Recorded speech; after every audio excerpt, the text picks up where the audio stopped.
আসসালামু আলাইকুম। Unwanted hair বা অবাঞ্ছিত লোম, মেডিকেলের ভাষায় যাকে আমরা হার্সুইটিজম বলি, আমাদের মুখে, বিশেষ করে মহিলাদের মুখে যদি পুরুষের মতো এরকম লোম গজায় তাহলে অড লুকিং লাগে।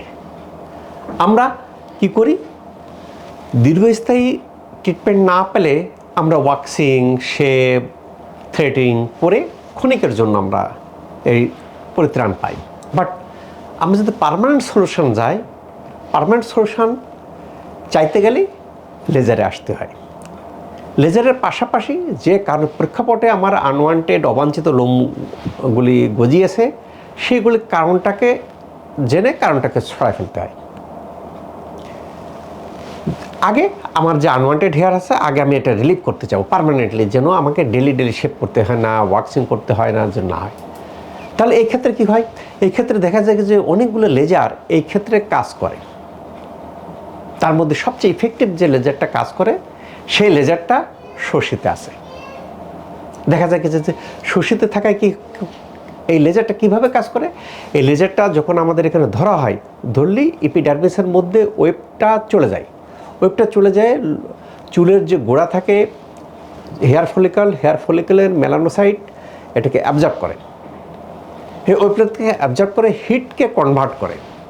হিটকে কনভার্ট করলে গোড়াটা পুড়ে যায়, ড্যামেজ হয়ে যায়। ড্যামেজ হয়ে গেলে কি পার্মানেন্টলি চুলের গোড়া ড্যামেজ হয়ে যায়, চুল রিমুভ হয়ে যায়, ত্বকের কোনো ক্ষতি করে না।